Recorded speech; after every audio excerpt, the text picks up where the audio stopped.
Alô, torcida vascaína, pode comemorar, pode soltar o grito. O Vasco está nas semifinais da Copa do Brasil após um jogo eletrizante contra o Botafogo. Foi no sofrimento, foi na raça, muita superação e, claro, com o brilho também do nosso paredão Léo Jardim. Aliás, se não for no sofrimento, se não for chorado, não é Vasco da Gama, meus amigos. E hoje vamos destrinchar tudo o que rolou nesse clássico, analisar as escolhas do técnico Fernando Diniz, falar sobre os destaques dessa partida e também projetar o duelo aí que vem contra o Fluminense pelas semifinais. Então já chega deixando aquele like para nos ajudar, se inscrevendo no canal Avante Vasco e comenta aqui embaixo. Eu quero saber de vocês, quem foi o craque desse jogo na sua opinião? Comenta aí que eu quero saber. E se liga nas imagens do nosso presidente Pedrinho comemorando a vitória do Vasco.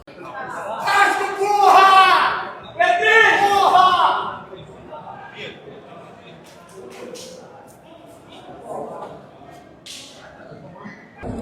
Presidente, feliz presidente. Porra!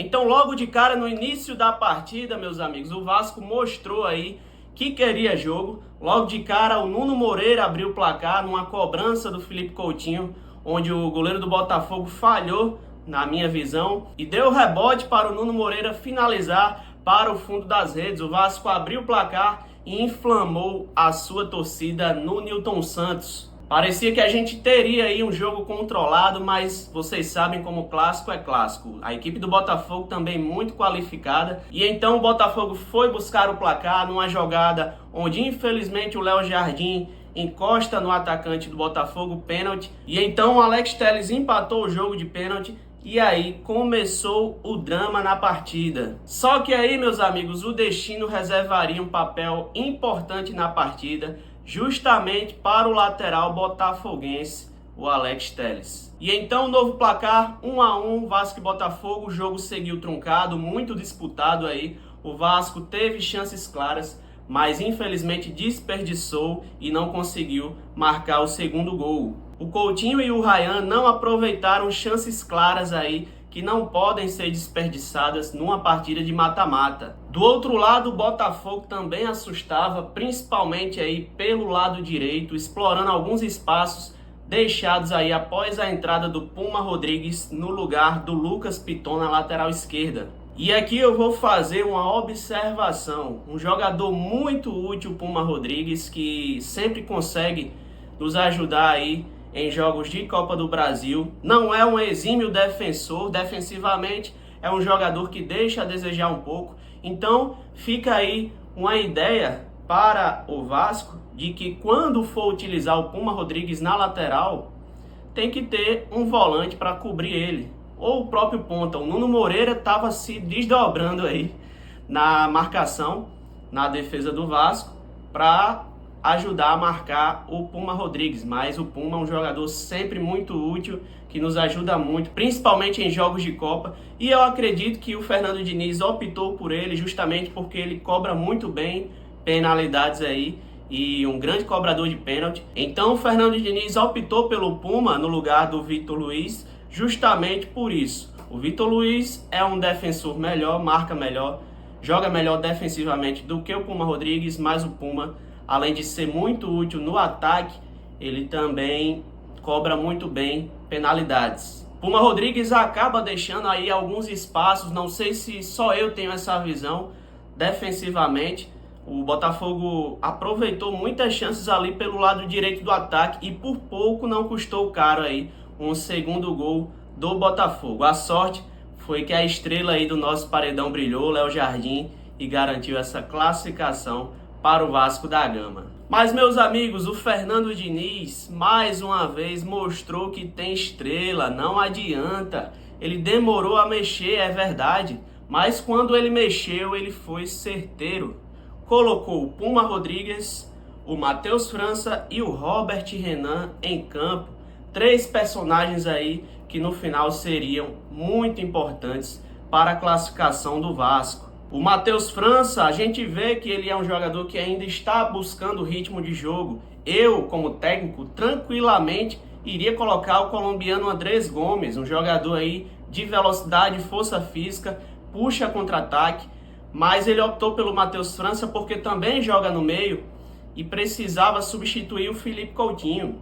A gente vê que o Matheus França é um jogador com qualidade, ainda está buscando seu melhor ritmo de jogo.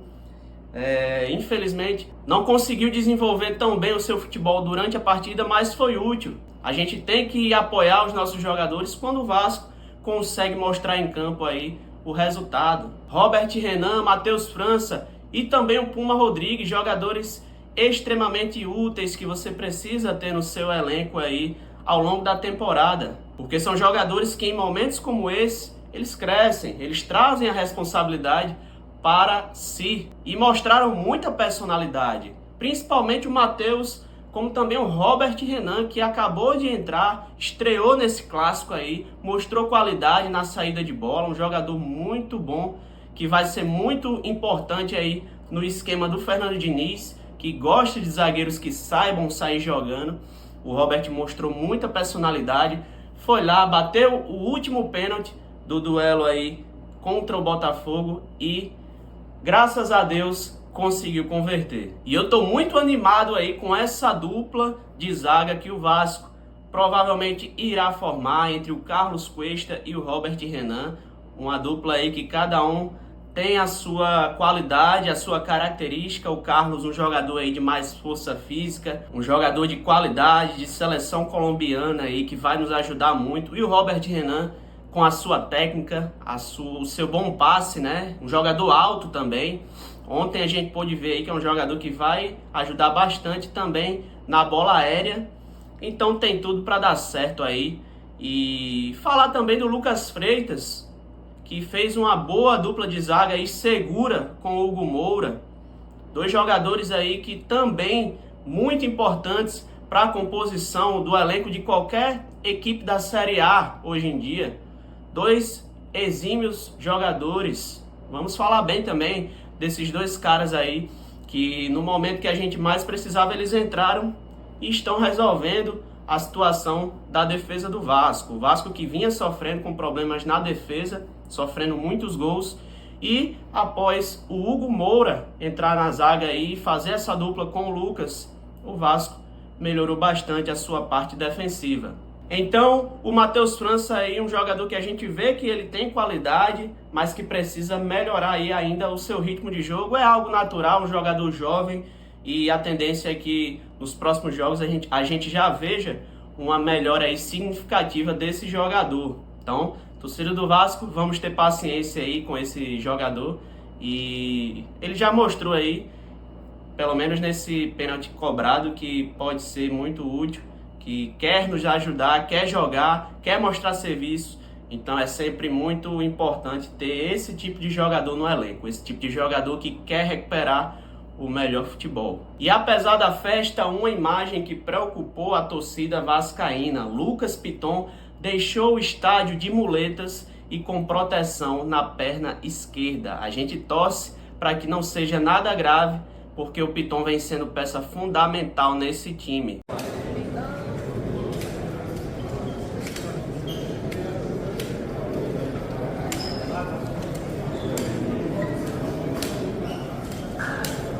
As informações que temos até o momento é de que o Piton sofreu um problema aí no tornozelo. Ele vai ser avaliado e esperamos que não seja nada grave, porque o Piton hoje, tranquilamente, é um dos melhores laterais do Brasil. Fim de jogo, chegando a hora da verdade. Penalidades, rapaziada. E quando o assunto são penalidades, a história recente do Vasco aí tem nos mostrado uma coisa: o gigante sempre cresce nessas decisões. E quem cresce junto é ele, nosso paredão Léo Jardim, que defendeu mais um pênalti decisivo e nos conduziu para a 5ª classificação consecutiva nos pênaltis. Não tem jeito, meus amigos, o salário pago ao Léo Jardim, o maior salário do Brasil para um goleiro, é um salário que se paga, porque o cara é um jogador que traz a responsabilidade. É o melhor goleiro do Brasil atualmente. Eu não sei em que condições o Léo Jardim não foi para a seleção brasileira. Carlo Ancelotti, abre o olho. Todos os cobradores vascaínos foram perfeitos em suas cobranças. Puma Rodrigues, Matheus França, Robert Renan, o jovem Ryan, que também mostrou muita responsabilidade, e ele, meus amigos, o Pirata, Pablo Verratti, não tem jeito. Nosso Pirata, nos momentos mais difíceis, nos momentos mais decisivos, ele está lá, como ele sempre esteve. Então a minha gratidão, e a torcida aí também tem que ser muito grata a esse jogador que veio para o Vasco num momento aí muito delicado e que até hoje nos ajuda muito, seja marcando um gol ou seja convertendo uma penalidade, como ele faz como poucos no Brasil hoje. E eu tenho esperança, muita esperança, estou muito esperançoso aí e na expectativa para essa Copa do Brasil de que o Pablo Verratti vai levantar um caneco aí pelo Vasco. Eu sinto que o Verratti vai conquistar um título pelo Vasco, um jogador aí que sofreu bastante aí nesses anos, ajudando o Vasco, muitas vezes jogando sozinho lá na frente. Então, seria aí muito bacana ver o Verratti levantando essa taça aí da Copa do Brasil. Já o Botafogo, ironicamente, o Alex Telles, que tinha empatado o jogo no tempo normal, desperdiçou aí a sua cobrança nas penalidades e viu o Glorioso se despedir aí da competição. O Léo Jardim cresceu no momento mais importante da partida, fez a defesa do pênalti cobrado pelo Alex Telles, que é o melhor cobrador de pênaltis do Botafogo, e um momento aí crucial que o nosso goleiro Léo Jardim nos deu aí mais uma alegria, e o Vasco está na próxima fase. Agora é pensar no que vem por aí. O duelo carioca entre Vasco e Fluminense está confirmado, dias 10 e 14 de dezembro. Será aí um clássico pesadíssimo, com muita história e rivalidade entre Vasco e Fluminense. Do outro lado da chave, Corinthians e Cruzeiro vão se enfrentar e lutar aí por uma vaga na final. Então, caso o Vasco vá às finais, que eu acredito muito nisso, o Vasco vai enfrentar o vencedor do confronto entre Corinthians e Cruzeiro. O Vasco mostrou que é um time cascudo, que cresce nos momentos decisivos da Copa do Brasil. Pelo segundo ano consecutivo, o Vasco vai às semifinais. E se manter a concentração e corrigir alguns pequenos detalhes aí que estão ocorrendo, tem muitas chances de ir à grande final dessa competição. Eu tinha um pressentimento aí muito forte antes dessa partida contra o Botafogo de que a gente iria passar, como nos velhos tempos aí, relembrando, Copa do Brasil 2011, o Vasco da década de 90, o Vasco imponente, que ganhava tudo. E ontem eu tava com esse espírito aí, esse pressentimento de que o Vasco iria voltar a ser Vasco, e graças a Deus deu tudo certo. Tô muito empolgado com essa Copa do Brasil. Acho que a gente vai para a final. O Vasco vai passar pelo Fluminense dessa vez. E vamos lá, jogo a jogo, vamos acreditar, pensar aí um jogo por vez, e acredito que vai dar certo. Continuo acreditando que esse time vai longe e que a gente vai aí passar para as finais. Porque o Vasco, meus amigos, é para quem acredita. O Vasco é para quem acredita. E ontem foi mais uma prova disso. Quando todos acham que o Vasco está derrotado, o Vasco renasce, porque o Vasco é gigante. E a camisa do Vasco tem muito peso. Com sofrimento, com raça e com o apoio da nossa torcida, chegamos à semifinal da Copa do Brasil. Esse time que tem raça, que tem camisa, que tem história e principalmente tem um paredão chamado Léo Jardim. Então a Copa do Brasil aí, a semifinal apenas em dezembro, rapaziada. O Vasco tem muitas chances. Eu vou falar o porquê. O Vasco teve algumas baixas aí com alguns jogadores que se lesionaram.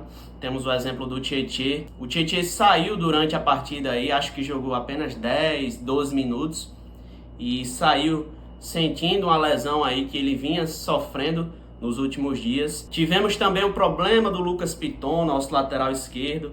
E vamos ter aí as entradas do Cuesta na zaga, o Robert Renan, que já entrou ontem. Então vai ser um time um pouco diferente aí, melhor qualificado para essas finais aí, semifinais da Copa do Brasil.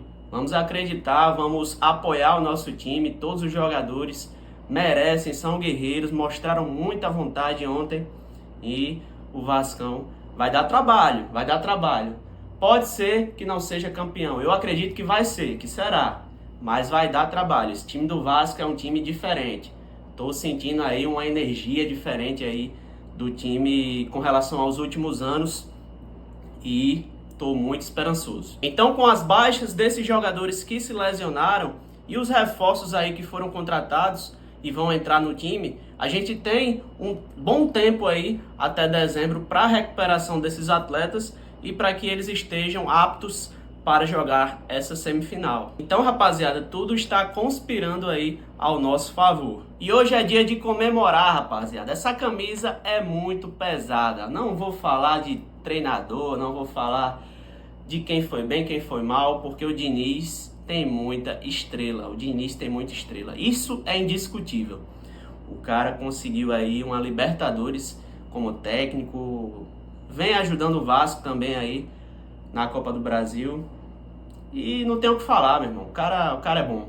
E ele tá querendo esse título. Ele tá querendo porque, até pela situação que ocorreu aí com o Fluminense, a forma com a qual ele saiu, um treinador aí que deu muitas alegrias para o torcedor do Fluminense e, não, ao meu ver, não teve um reconhecimento devido a ele. Mas o Diniz aí tá querendo muito, tá com estrela e vamos acreditar. Outra coisa, alô CBF, faz o Pix. O Vasco aí, ó, com essa bela premiação acumulada já e esperamos que aumente ainda mais esse valor. Vamos lá, torcedor, vamos lá, jogo a jogo, com humildade, pés no chão, a gente vai chegando longe. E se você acredita que o Vasco pode chegar à grande final, comenta aqui embaixo, eu acredito. Quero ver essa corrente da torcida vascaína aqui nos comentários. E não esquece de deixar o like e compartilhar esse vídeo com aquele amigo vascaíno que ainda não assistiu. Eu fico por aqui, tamo junto, avante Vasco, saudações vascaínas.